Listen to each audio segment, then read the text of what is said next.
Shalom jemaat Tuhan, selamat pagi dan selamat jumpa kembali dengan kami GBI Green Garden. Kita percaya bahwa Tuhan selalu ada beserta dengan kita. Pagi hari ini, Dia siap menjamah setiap hati yang terbuka. Oleh karena itu, singkirkan setiap gangguan dan fokuskan hati kita untuk menyembah Tuhan. Selamat beribadah, Tuhan Yesus memberkati. Shalom jemaat yang dikasihi Tuhan. Saya percaya kasih setia Tuhan tidak pernah berkesudahan. Rahmat-Nya selalu baru setiap pagi buat kita semua. Amin. Terlebih khususnya buat jemaat di GBI Green Garden ini, saya percaya ada kuasa Tuhan mengalir di balik setiap ucapan syukur kita. Yang setuju dengan saya, berikan dulu tepuk tangan yang paling meriah buat Dia. Haleluya. Kita angkat kedua tangan kita, saudaraku yang ada di rumah. Katakan bersama-sama dengan iman. Ku mau selalu bersyukur, selalu bersyukur. Kau Tuhan yang setia, yang selalu menopang. Ku mau selalu bersyukur, selalu bersyukur. Kau Bapa-Ku yang setia. Ku mau selalu bersyukur. Amin. Selalu bersyukur. Kau Tuhan yang setia, yang selalu menopang. Ku mau selalu bersyukur, selalu bersyukur. Kau Bapa-Ku yang setia. Lebih lagi nyatakan, selalu bersyukur, selalu bersyukur. Kau Tuhan yang setia, yang selalu menopang. Ku mau selalu bersyukur, selalu bersyukur. Kau Bapa-Ku yang sekali lagi dengan iman. Ku mau selalu bersyukur, selalu bersyukur. Kau Tuhan yang setia, yang selalu menopang. Ku mau selalu bersyukur, selalu bersyukur. Kau Bapa-Ku yang setia. Kami percaya Tuhan, di balik setiap ucapan syukur kami, ada kuasa Tuhan bekerja atas hidup setiap kita. Terlebih umat-Mu yang mungkin saat ini berada di rumah atau dimanapun mereka berada ya Tuhan. Pimpin tuntun langkah setiap kami ya Aba. Memasuki di tahun yang baru ini, kami percaya Tuhan, ada kuasa di saat kami terus datang berseru-seru kepada Tuhan, mengandalkan Tuhan. Terima kasih ya Aba. Kami bersyukur buat hari yang Kau beri, hari yang indah di mana kami boleh bersama-sama bersekutu intim dengan Tuhan. Kami boleh bersama-sama datang memuji, menyembah, meninggikan nama Tuhan. Terima kasih Tuhan. Terpuji-pujilah nama-Mu. Di dalam nama Tuhan Yesus Kristus. Yang percaya, sama-sama kita katakan. Amin. Haleluya. Berikan dulu sorak-sorai tepuk tangan yang paling meriah buat Allah kita. Dan biarlah di pagi hari ini kita mau sama-sama berseru, memanggil nama Dia. Nama yang berkuasa, Yesus Tuhan. Haleluya. Yuk sambil kita bertepuk tangan. Tuhanku maha besar, Tuhanku maha kuasa, Raja segala raja. Dia takkan tergoyahkan, Dia takkan terkalahkan. Dia hidup dan berkuasa. Sama-sama serukan namanya Yesus Tuhan Raja, segala kuasa tunduk dalam namanya. Dia luar biasa, perkasa mulia. Yesus nama di atas segala nama.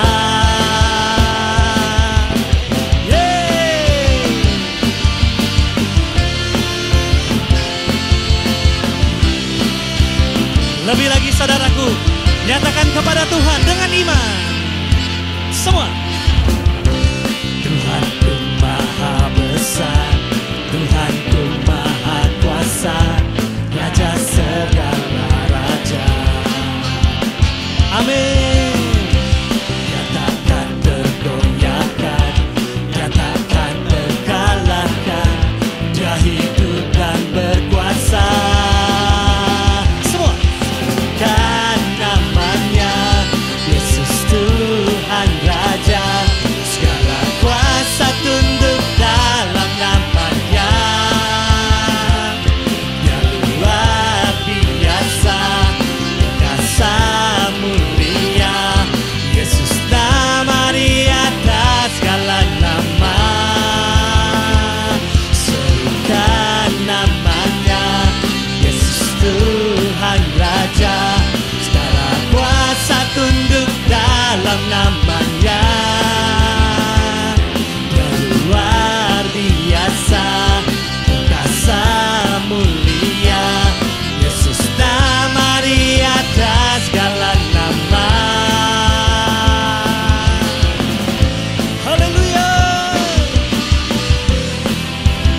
Kuasa nama Tuhan Yesus, nama di atas segala nama, nama yang sanggup melakukan segala perkara-perkara besar dan ajaib buat kita sendiri, terlebih buat umat Tuhan yang saat ini ada di rumah.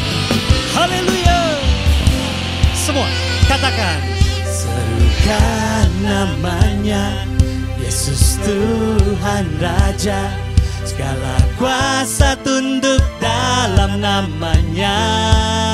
Lagi, Dia luar biasa, perkasa mulia. Yesus nama di atas segala nama.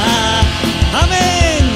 Dia namanya, Yesus Tuhan Raja, segala kuasa tunduk dalam namanya.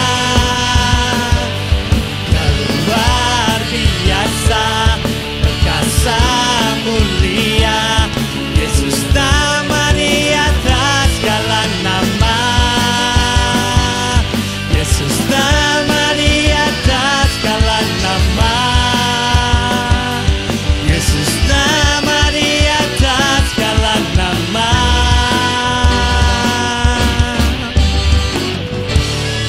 Yes, tepuk tangannya buat Allah kita saudaraku. Haleluya. Haleluya. Mari persiapkan hati kita saudaraku. Kita mau lebih lagi masuk dalam hadirat Tuhan.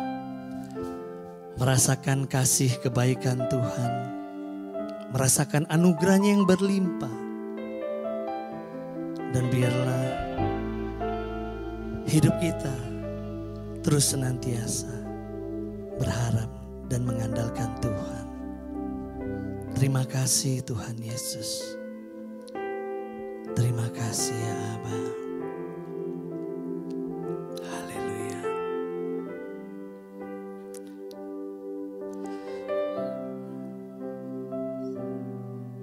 Makasih Tuhan Yesus. Hari lepas hari kami lalui.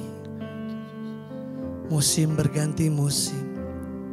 Tapi kami sadar Tuhan, kasih dan setia-Mu tidak pernah berubah. Dulu, sekarang, bahkan sampai selama-lamanya. Terima kasih Tuhan Yesus. Mari bersama-sama kita angkat suara kita saudaraku. Sambil kita nyatakan iman percaya kita kepada Tuhan. Katakan kepada Yesus. Semusim berlalu namun Kau selalu peliharaku. Amin. Kasih dan setiamu tak pernah layu di hidupku. Lebih luas dari samudra, kebaikan-Mu Bapa takkan habis di hidupku.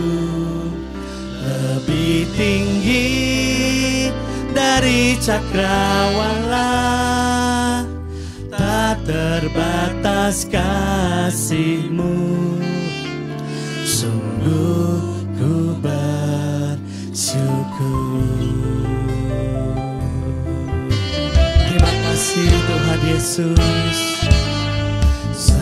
Semusim berlalu, namun Kau selalu peliharaku. Kasih dan setiamu tak pernah layu di hidupku. Lebih luas dari samudra, kebaikan-Mu Bapa takkan habis di hidupku. Lebih tinggi dari cakrawala, tak terbatas kasih-Mu. Sungguh ku lebih luas dari samudra, kebaikan-Mu Bapa takkan habis di hidupku. Lebih tinggi dari cakrawala, tak terbatas kasih-Mu. Sungguh ku lebih luas dari samudra, kebaikan-Mu Bapa takkan habis di hidupku. Lebih tinggi dari cakrawala, tak terbatas kasih-Mu. Sungguh ku bersyukur. Sambil kita angkat kedua tangan kita, nyatakan lebih luas dari samudra, kebaikan-Mu Bapa takkan habis di hidupku. Lebih tinggi dari cakrawala, tak terbatas kasih-Mu.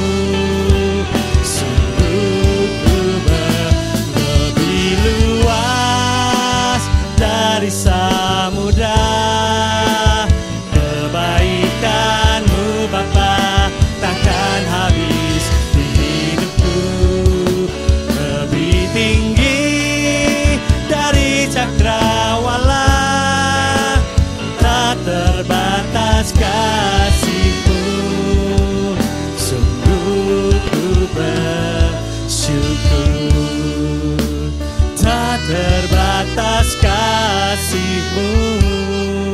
Sungguh ku bersyukur. Orang-orang yang bersyukur, mari kita mulai sembah Dia. Terima kasih, kasih setia Tuhan, kasih setia-Mu lebih luas dari samudra, kebaikan-Mu melimpah. Haleluya.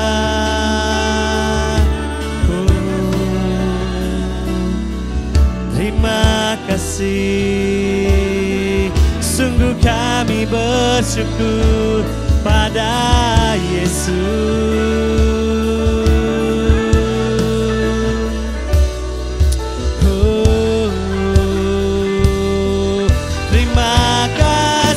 Tuhan, syukur bagimu. Kami bersyukur Tuhan, kami bersyukur. Haleluya.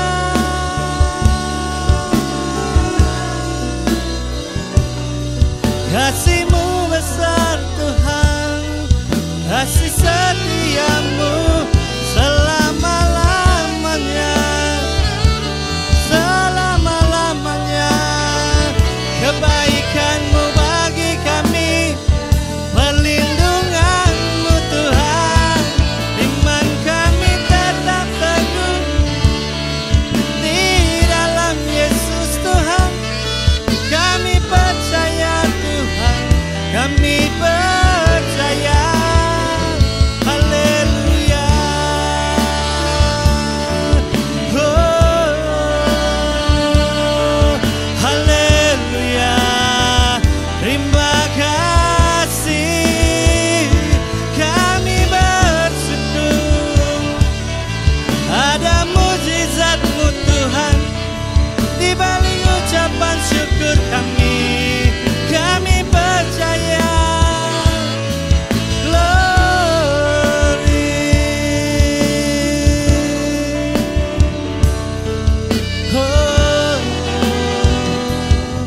terima kasih, kami bersyukur.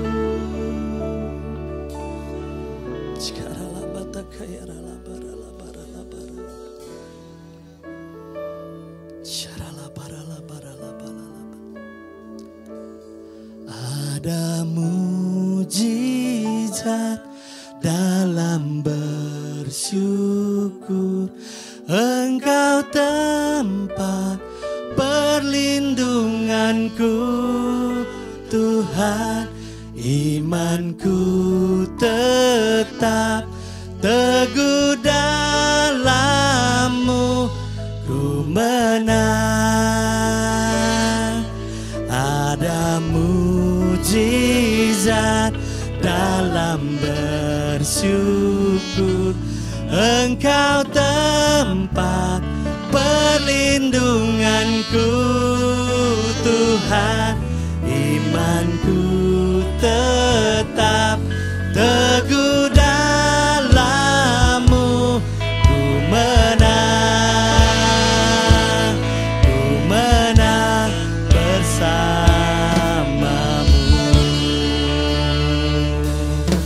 Mari umat Tuhan, kita mau lebih lagi bersyukur di hadapan. Kita mau lebih lagi menaikkan korban syukur kita. Dalam nama Yesus, katakan, Tuhan tak kurang panjang. Amin. Kami percaya Tuhan, Kau pasti terus senantiasa menolong hidup setiap kami. Tak kurang tajam untuk mendengar seruan hatiku. Ada mujizat dalam bersyukur. Engkau tempat perlindunganku Tuhan. Imanku tetap teguh dalam-Mu, ku menang. Ada mujizat dalam bersyukur. Engkau tempat perlindunganku Tuhan. Imanku tetap teguh dalam. Lebih lagi nyatakan kepada Yesus. Ada mujizat dalam bersyukur. Engkau tempat perlindunganku Tuhan. Imanku tetap teguh dalam. Sekali lagi dengan iman percaya kita, sama-sama katakan.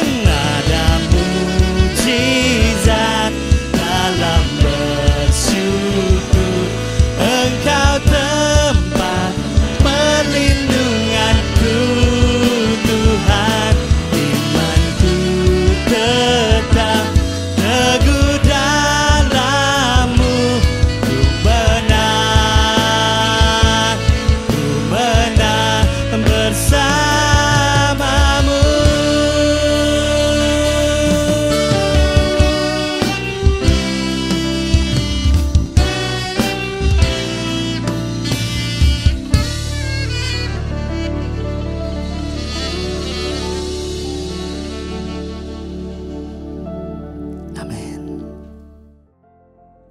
Mazmur 91. Orang yang duduk di dalam lindungan yang maha tinggi dan bermalam dalam naungan yang maha kuasa akan berkata kepada Tuhan, tempat perlindunganku dan kubu pertahananku, Allahku yang kupercayai. Sungguh dialah yang akan melepaskan engkau dari jerat penangkap burung, dari penyakit sampar yang busuk. Dengan kepaknya ia akan melindungi engkau, di bawah sayapnya engkau akan berlindung. Kesetiaannya ialah perisai dan pagar tembok. Engkau tak usah takut terhadap kedahsyatan malam, terhadap panah yang terbang di waktu siang, terhadap penyakit sampar yang berjalan di dalam gelap, terhadap penyakit menular yang mengamuk di waktu petang. Walau 1.000 orang rebah di sisimu dan 10.000 di sebelah kananmu, tetapi itu tidak akan menimpamu. Engkau hanya menontonnya dengan matamu sendiri dan melihat pembalasan terhadap orang-orang fasik. Sebab Tuhan ialah tempat perlindunganmu, yang maha tinggi telah kau buat tempat perteduhanmu. Malapetaka tidak akan menimpa kamu dan tulah tidak akan mendekat kepada kemahmu. Sebab malaikat-malaikatnya akan diperintahkannya kepadamu untuk menjaga engkau di segala jalanmu. Mereka akan menatang engkau di atas tangannya, supaya kakimu jangan terantuk kepada batu. Singa dan ular tedung akan kau langkahi. Engkau akan menginjak anak singa dan ular naga. Sungguh hatinya melekat kepadaku, maka aku akan meluputkannya. Aku akan membentenginya sebab ia mengenal namaku. Bila ia berseru kepadaku, aku akan menjawab. Aku akan menyertai dia di dalam kesesakan. Aku akan meluputkannya dan memuliakannya. Dengan panjang umur akan kukenyangkan dia, dan akan kuperlihatkan kepadanya keselamatan daripadaku. Amin. Pentakosta ketiga. Pentakosta ketiga adalah pencurahan Roh Kudus yang dahsyat di zaman now, melebihi yang terjadi di Azusa Street, yang akan mengakibatkan penuaian jiwa yang terbesar dan terakhir sebelum Tuhan Yesus datang kembali. Yang akan membangkitkan generasi Yeremia, yakni anak-anak muda yang dipenuhi Roh Kudus, cinta mati-matian kepada Tuhan Yesus, tidak kompromi terhadap dosa, dan akan bergerak untuk memenangkan jiwa. Pentakosta ketiga akan lahir di Indonesia yang bergerak ke bangsa-bangsa. Gerakan ini dari timur ke barat dan kembali ke Yerusalem. Pentakosta ketiga akan memberikan kuasa untuk menyelesaikan amanat agung, dan setelah itu Tuhan Yesus datang kembali.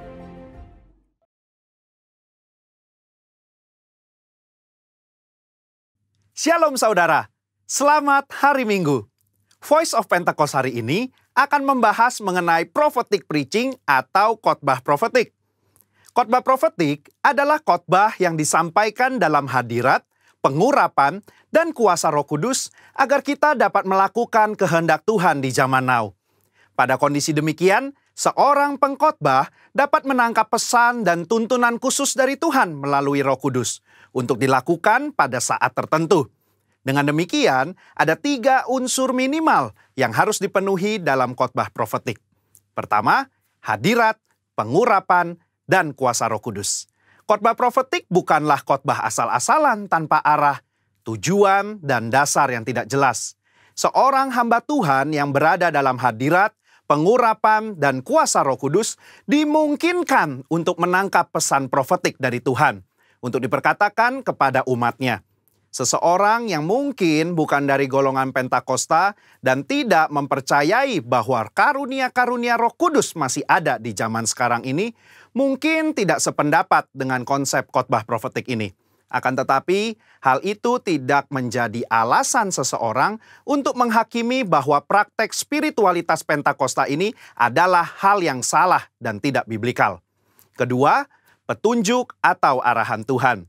Di dalam Kisah Para Rasul 1 ayat 2, dikatakan bahwa sampai pada hari ia terangkat, sebelum itu ia telah memberi perintahnya oleh Roh Kudus kepada rasul-rasul yang dipilihnya.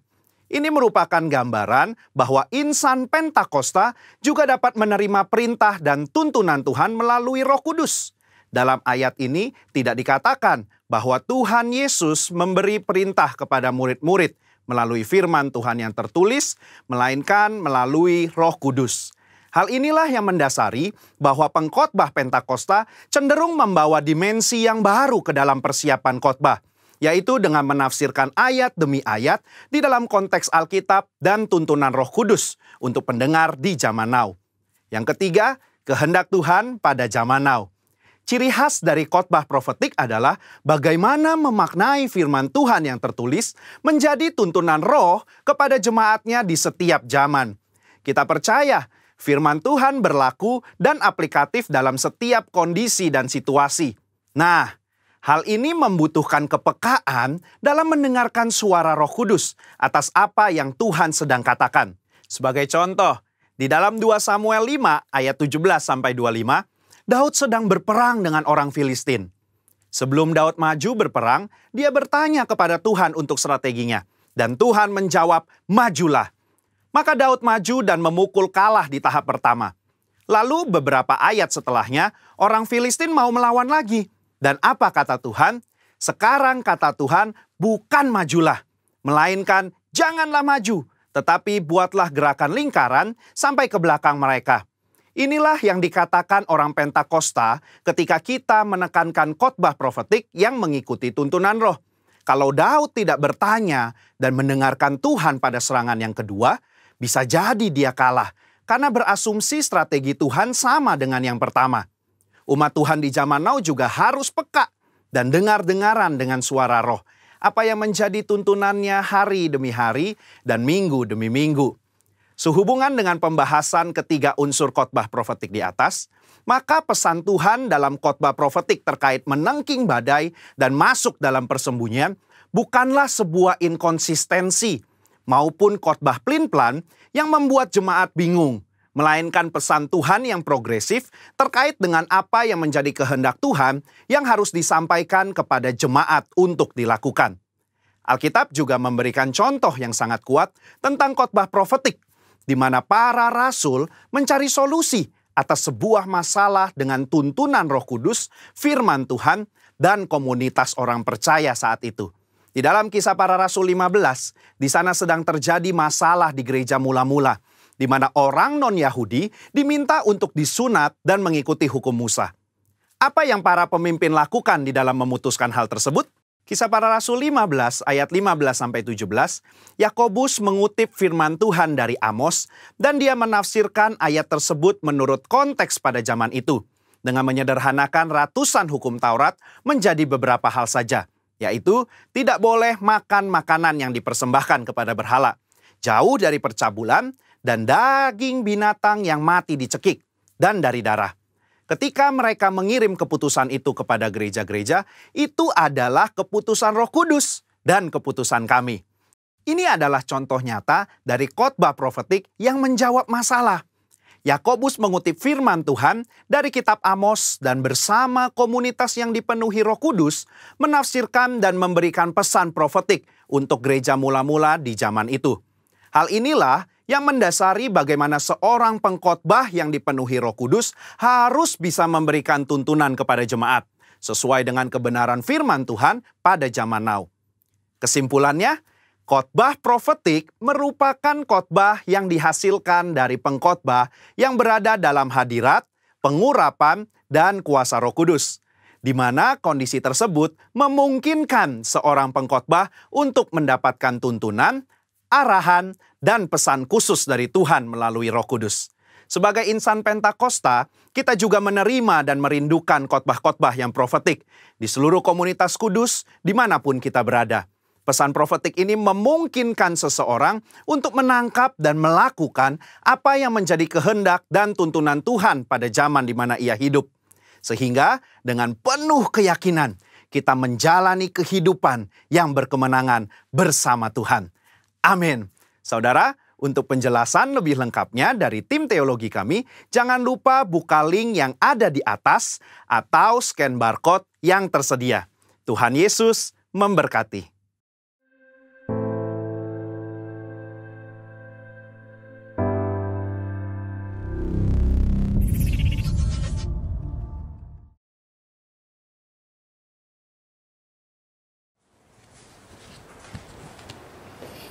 Shalom Bapak Ibu, puji Tuhan hari ini kita bisa berjumpa kembali.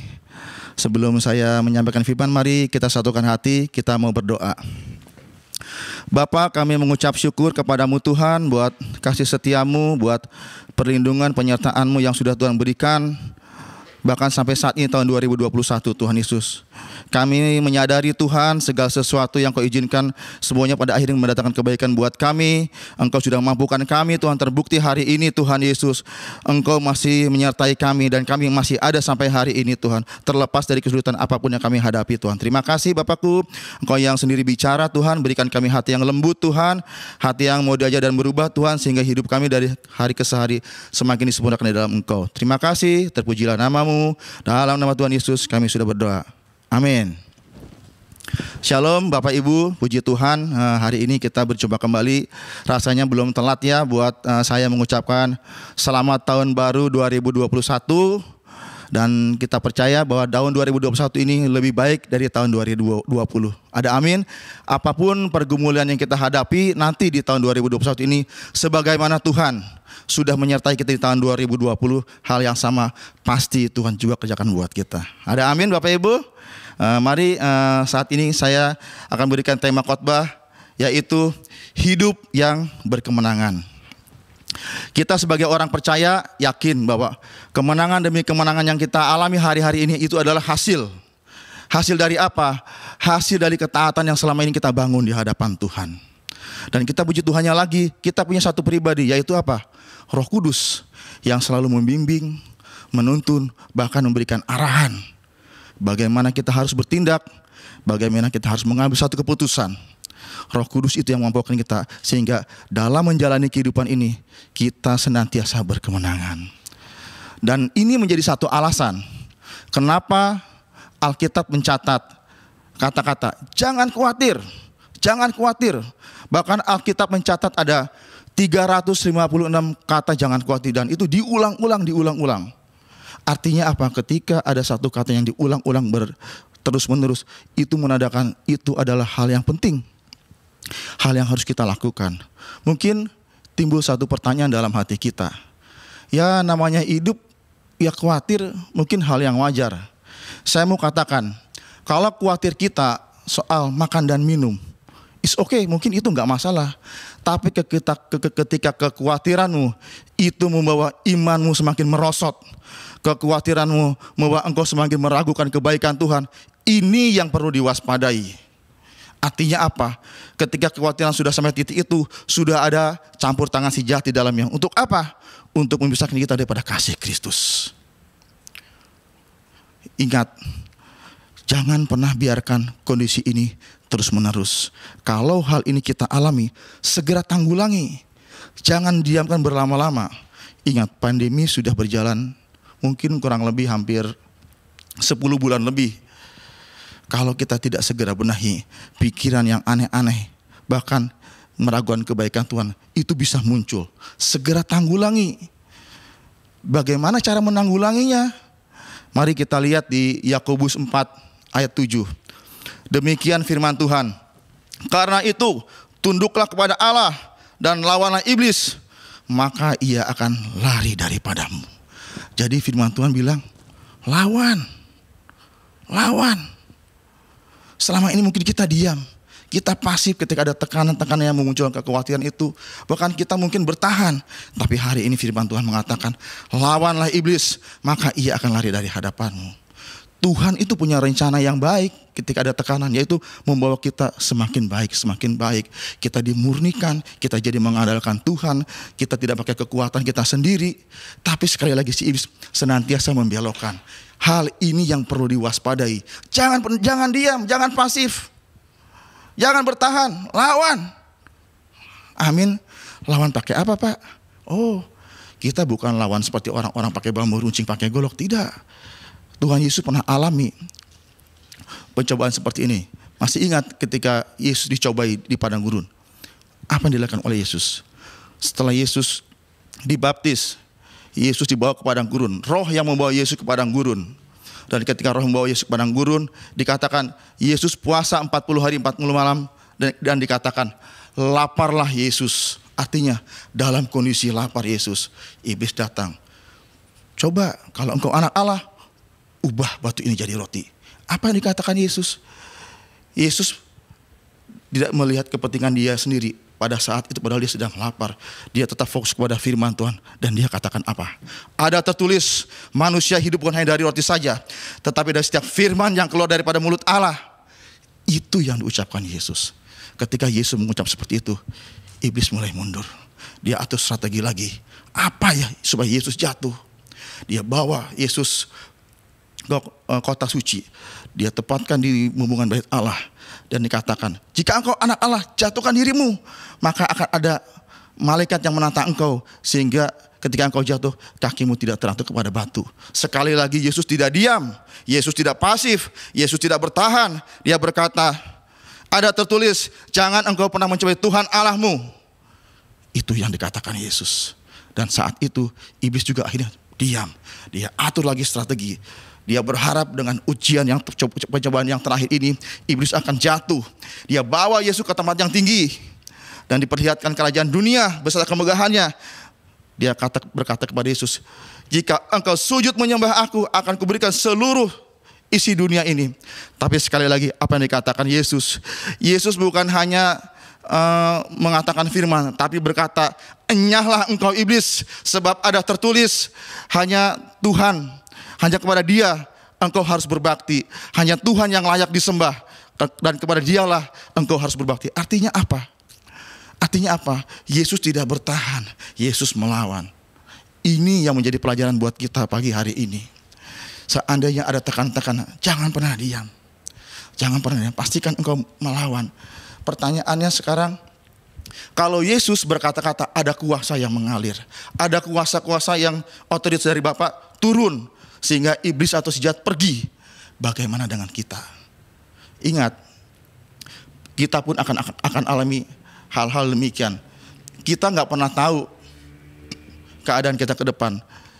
Pandemi sudah berjalan 10 bulan. Kadang-kadang kita khawatir tabungan sudah mulai menipis. Cukup enggak ya?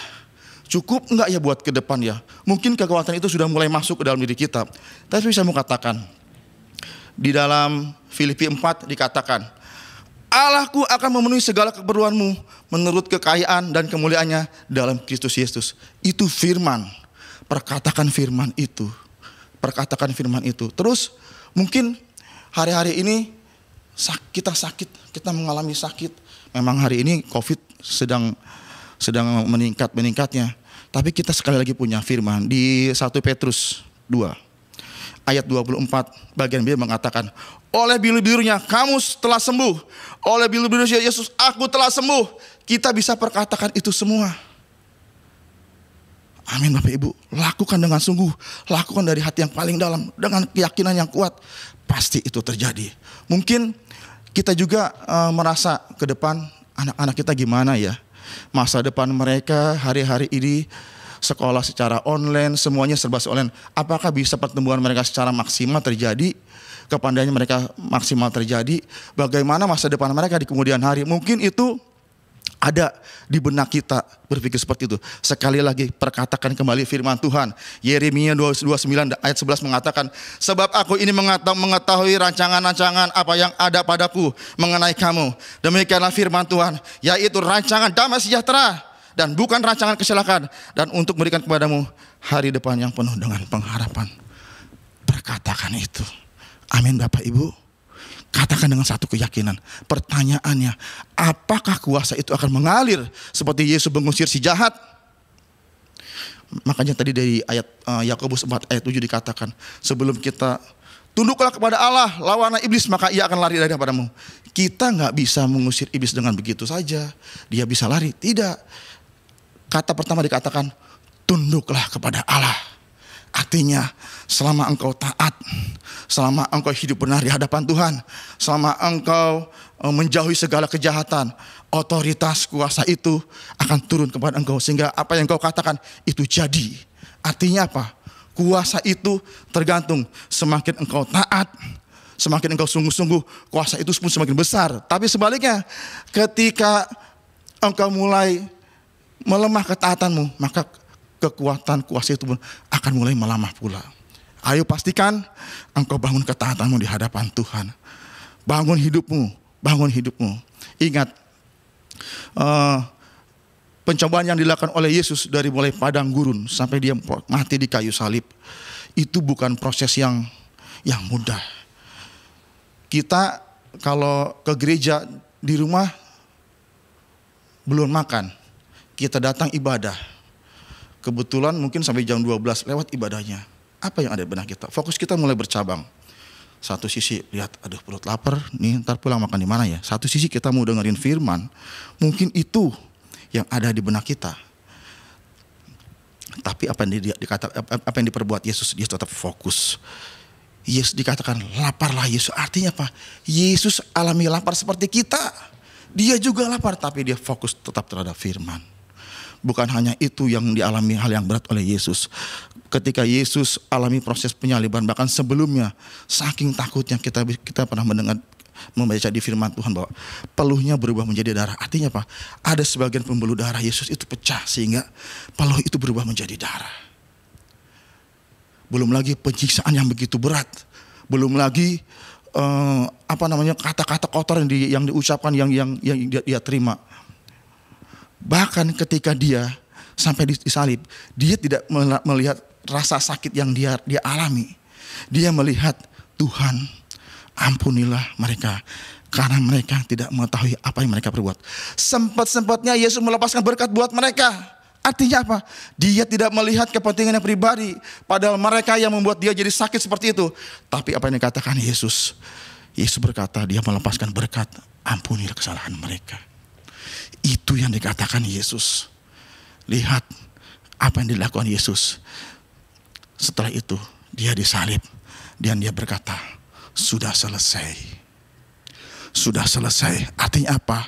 Mandat yang diberikan oleh Tuhan kepada Yesus, Yesus sanggup menyelesaikannya. Yesus sanggup melakukannya. Artinya apa?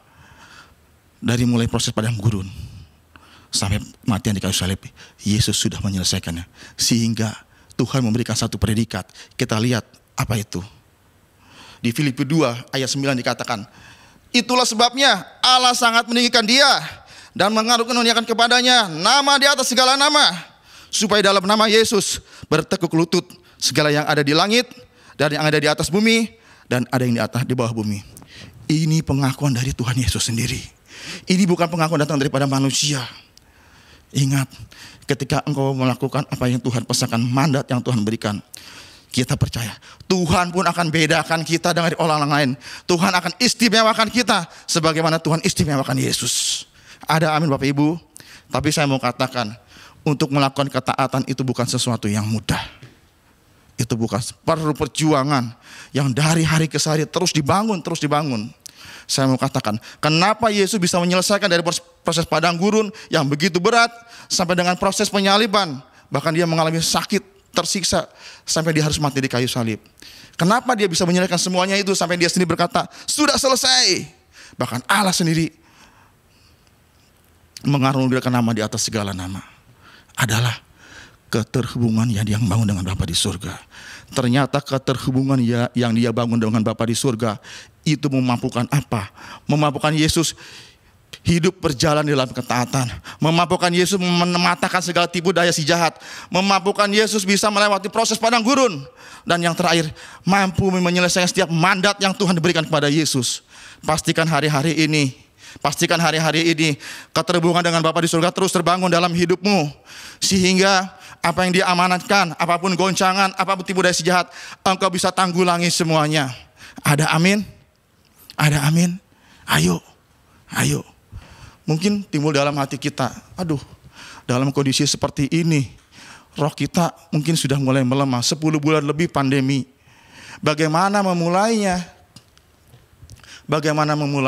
Mungkin itu menjadi pertanyaan buat kita. Terlanjur padam, terlanjur melemah ini roh. Saya mau bilang, ayo ambil waktu khusus. Minta Tuhan, minta situasi yang ada supaya rohmu kembali bangkit. Minta sama Tuhan. Buat waktu yang khusus buat Tuhan. Kalau perlu engkau ambil waktu berpuasa. Minta supaya apa? Supaya roh itu kembali berkobar-kobar. Kalau enggak, ingat, ketika engkau rohmu semakin padam, semakin melemah, bahkan rohmu mati, hidupmu tidak akan ada bedanya dengan orang-orang di luar sana. Kalau orang-orang di sana nipu, bohong, korupsi, engkau pun bisa lakukan seperti itu. Tidak ada bedanya dengan orang-orang di luar sana. Sedangkan firman Tuhan mengatakan di dalam Roma 12 ayat 2, jangan kamu serupa dengan dunia ini, tetapi berubahlah oleh pembaruan budimu, sehingga kamu dapat membedakan manakah kehendak Allah, apa yang baik, yang berkenan kepada Allah, dan yang sempurna. Tuhan mau kita nggak sama dengan dunia. Tuhan mau kita berubah. Ada amin Bapak Ibu? Ayo. Kalau istilah baterai ini kita nih udah lowbat. Biasanya kita kalau baterai lowbat nggak usah disuruh, langsung dicas ke sumber daya supaya penuh lagi. Karena kita tahu kalau sampai baterai itu lowbat, kinerjanya akan berkurang. Kalau sampai baterai itu lowbat, bisa terjadi error terjadi. Sama dengan hidup kita. Kalau kita mengalami kelemahan di dalam roh kita mulai padam. Kalau kita tidak berusaha untuk menghubungkan, kita akan error. Kinerja kita di hadapan Tuhan tidak akan pernah maksimal. Saya pastikan itu terjadi. Kalau kita hari ini mengetahui akan hal, ayo pastikan engkau datang di hadapan Tuhan, bangun keterhubungan dengan Tuhan. Mungkin awalnya sulit, sekali lagi paksakan. Minta Tuhan pakai situasi yang ada. Untuk apa? Untuk supaya rohmu kembali berkobar-kobar. Kalau perlu, ambil waktu berpuasa. Ada amin? Ingat, keterhubungan dengan engkau, dengan Tuhan, itu memampukan engkau berjalan di dalam ketaatan, mematahkan kuasa si jahat, dan menyelesaikan mandat yang Tuhan berikan. Bahkan ketika engkau taat, hidup benar di hadapan Tuhan, Tuhan enggak hanya berikan sampai di situ. Di dalam Amsal 4 dikatakan, tetapi jalan orang benar itu seperti cahaya fajar yang kian lama bertambah terang sampai rembang tengah hari. Artinya apa? Ketika engkau taat, hidupmu benar di hadapan Tuhan, hidupmu seperti cahaya fajar, semakin terang, semakin terang. Artinya apa? Ada progres kehidupan yang engkau lakukan, kau terima. Kehidupan engkau sedikit demi sedikit itu akan disempurnakan dalam Tuhan. Yakinlah, ketika rohanimu semakin naik, pasti itu akan berimbas kepada yang jasmani. Ada amin. Makanya setiap tahun selalu gembala sidang kita berkata, tahun 2021 pasti lebih baik dari tahun 2020. Demikian tahun kemarin, masuk tahun 2020, dia pun katakan, tahun 2020 itu lebih baik dari tahun 2019. Tahun berikutnya juga, tahun 2019 itu lebih baik dari tahun 2018. Artinya apa? Gembala sidang kita menginginkan setiap kita alami progres, alami perubahan. Setahap demi setahap kita alami. Bahkan bukan hanya gembala kita, Tuhan kita juga menghadapi hal yang sama. Kita sendiri seharusnya menghendaki hal yang sama. Ada perubahan demi perubahan yang terjadi dalam hidup kita. Ada amin Bapak Ibu? Bukan hanya sampai di situ. Tuhan mengatakan di dalam Mazmur 37 ayat 25. Dikatakan, dahulu aku muda, sekarang aku telah menjadi tua. Tetapi tidak pernah kulihat orang benar ditinggalkan atau anak cucunya meminta-minta roti. Garis bawahi, orang benar, orang yang taat, orang yang takut akan Tuhan, tidak pernah ditinggalkan, dan anak cucunya tidak meminta-minta roti. Oh, ini satu luar biasa ini. Janji Tuhan, pastikan pegang janji Tuhan ini. Sehingga ketika engkau mau berbelok-belok, engkau tidak jadi. Karena engkau lihat janji Tuhan ini. Hidupmu bukan hanya terpelihara, tapi sampai generasi berikutnya terpelihara pula. Ada amin Bapak Ibu? Ada amin? Beberapa waktu yang lalu saya bicara dengan rekan saya. Saya katakan, kok datangnya sore amat? Dia bilang seperti ini, oh saya lagi pergi. Saya lagi cari tempat, cari tanah, cari gudang. Ya buat investasi. Dia berkata seperti itu. Kalau dia pegang uang, itu nilai uang itu lama-lama akan menurun. Contohnya mungkin hari ini dengan 100.000 kita bisa beli Indomie 1 dus. Tapi tahun depan atau 2 tahun lagi dengan uang 100.000 belum tentu kita bisa beli Indomie 1 dus, belum tentu. Artinya apa? Nilai uang semakin menurun. Terus kalau nilai uang semakin menurun, kita jadi rugi. Tapi kalau diinvestasikan, tahun depan kita jual atau 5 tahun 10 tahun kita akan untung. Artinya bertambah nilainya. Kenapa? Karena populasi pertambahan manusia itu bertambah, tetapi tanah ya segitu-gitu aja nggak bertambah. Masuk akal dan benar itu. Makanya dia investasikan kepada itu. Dia berkata kalau saya butuh sesuatu, ketika kelak saya butuh, saya bisa jual semua aset itu dan saya bisa gunakan. Tapi seandainya saya belum bisa pakai, saya punya anak cucu, saya akan berikan kepada mereka. Saya mau katakan ini baik, tapi akan jauh lebih baik ketika kita wariskan bukan hanya harta saja tuh yang terlihat, tapi nilai-nilai kebenaran Kristus kepada anak cucu kita. Ayo, ketika hidupmu benar, anak cucumu terpelihara, pastikan hal yang sama juga terjadi atas anak cucumu, sehingga ke depan anak cucumu punya keturunan, mereka juga alami janji Tuhan ini. Jadi saya mau katakan seperti ini. Kalau janji Tuhan kita terima, pasti anak cucu kita terima. Warisan harta mungkin bisa habis, tapi ketika engkau mewariskan nilai-nilai kebenaran akan Kristus, mereka bukan hanya mereka bisa dipergunakan ketika mereka ada di muka bumi ini. Ketika mereka menghadap tahta Tuhan, itu mereka bisa bawa. Ada amin Bapak Ibu? Jadi pastikan engkau bukan hanya mewariskan nilai, harta kekayaan, tapi ada nilai-nilai kebenaran yang kau berikan buat anak-anakmu. Karena itu bisa mereka bawa, bukan hanya berguna di bumi, tapi saat mereka menghadap tahta Tuhan, itu semuanya mereka bisa bawa. Amin Bapak Ibu. Mungkin pertanyaan seperti ini, bagaimana dengan saya yang gak punya apa-apa? Apa yang bisa diwariskan? Saya mau katakan, jangan pernah merasa tertuduh, jangan merasa rendah hati, jangan merasa, saya kan orang biasa. Selama engkau wariskan nilai-nilai kebenaran Kristus kepada anak-anakmu, tangan Tuhan sendiri yang akan memelihara, tangan Tuhan sendiri yang akan melindungi, tangan Tuhan sendiri akan menjaga anak-anakmu. Pastikan itu yang ada di benakmu, sehingga engkau tidak pernah tertuduh. Biasanya kalau kita jadi orang tua, ya kita pas-pasan, apa sih yang bisa diwariskan? Selama engkau berpikir bahwa hanya nilai-nilai kebenaran Kristus, itu yang bisa membuat mereka alami kemenangan demi kemenangan, alam pemeliharaan Tuhan, alam perlindungan Tuhan. Karena itu dijanjikan, tidak pernah ditinggalkan, anak cucunya tidak meminta-minta roti. Itu janji Tuhan. Saudara-saudara, ini firman Tuhan yang saya mau bagikan. Dari firman yang dibagikan hari ini, mungkin ada poin-poin yang harus saya rangkum. Yang pertama, jangan takut, jangan khawatir. Yang kedua, lawanlah iblis. Gunakan firman Tuhan sebagai senjata untuk mematahkan setiap kuasa si jahat.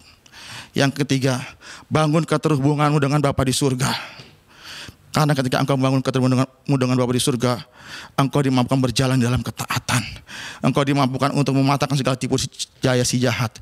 Engkau akan dimampukan untuk melewati proses padang gurun. Dan yang terakhir, engkau akan dimampukan untuk menyelesaikan mandat yang Bapa berikan kepada engkau, yaitu menjadi saksi Kristus di muka bumi ini.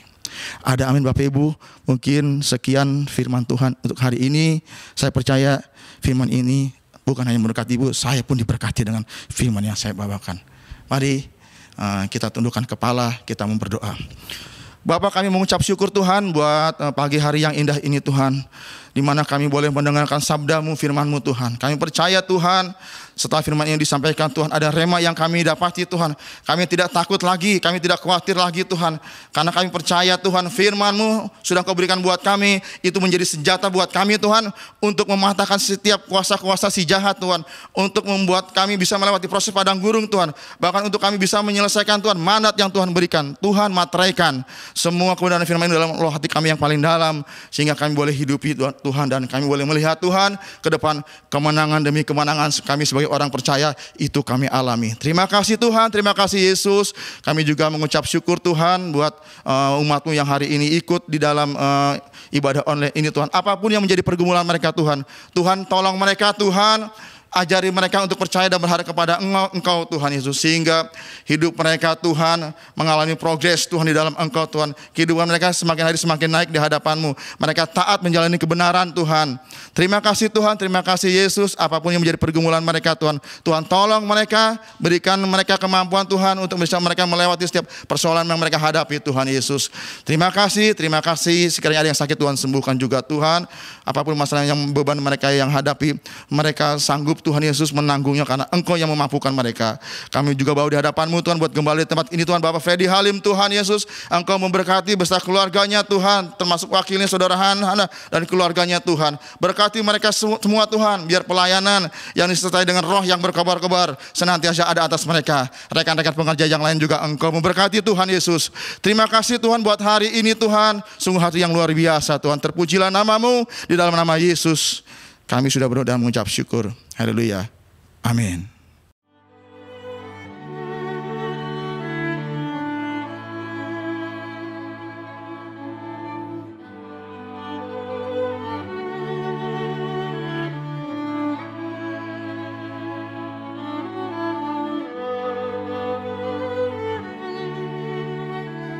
Mari kita satukan hati di dalam doa syafaat. Ya Allah Bapa, Tuhan kami Yesus Kristus yang kami puji, kami sembah dalam nama Tuhan. Sungguh kami bersyukur kepadamu ya Tuhan, buat penyertaan-Mu tidak terasa Tuhan. Sepanjang tahun 2020 Tuhan, Engkau sudah menyertai kami dan tak terasa kami sudah memasuki di bulan Januari di tahun 2021 ini. Terima kasih ya Bapa buat kesetiaan-Mu, buat kasih setia-Mu dalam setiap kami ya Tuhan Yesus. Juga buat firman-Mu yang sudah boleh kami dengar pada hari ini ya Tuhan. Biarlah firman itu Tuhan tertanam kuat di dalam roh hati kami Tuhan, untuk terus kami hidupi, terus untuk kami jalani Tuhan. Walaupun kami ibadah secara online Tuhan, aku percaya Tuhan, tangan kuasa-Mu tidak terbatas Tuhan. Engkau berkati Tuhan setiap umat-Mu yang boleh menyaksikan ataupun mendengarkan ibadah secara online ini ya Tuhan Yesus. Biarlah Tuhan melalui firman itu Tuhan menjadi kekuatan dalam hidup kami ya Bapa. Ada kekuatan yang baru dalam setiap langkah kami Tuhan. Janji-Mu itu ya dan amin ya Bapa. Terima kasih buat hamba-Mu Tuhan. Terus Engkau berkati Tuhan mereka Tuhan. Terus Engkau singkapkan, Engkau nyatakan isi hati-Mu Tuhan melalui dari gembala kami di tempat ini ya Bapa. Bapa, kami juga berdoa buat bangsa dan negara kami Indonesia Tuhan. Aku percaya Bapa, bangsa dan negara kami Indonesia ini ada dalam rencana-Mu ya Tuhan. Engkau berkati para pemimpin kami ya Tuhan, mulai presiden, wakil presiden, bahkan aparat keamanan, juga yang bahkan kesehatan Tuhan.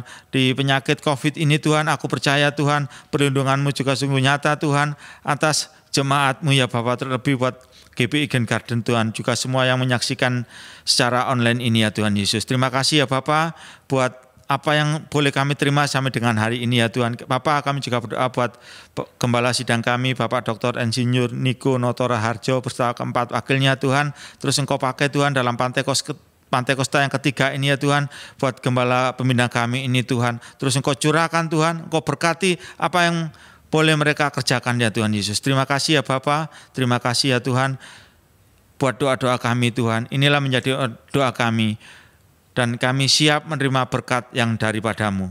Haleluya. Mari kita angkat kedua tangan kita tinggi-tinggi. Saudara-saudara kasih Tuhan, terimalah berkat dari Allah Bapa, kasih, damai sejahtera, sukacita dari Tuhan Yesus Kristus, dan kekuatan penghiburan daripada Allah Roh Kudus terus menyertai kita. Dimanapun saudara berada, selalu ada lingkupan hadirat Tuhan, ada kasih setia Tuhan, ada perlindungan Tuhan yang menyertai saudara. Mulai dari saat ini sampai selama-lamanya. Yang percaya sama-sama katakan, amin. Tuhan Yesus memberkati.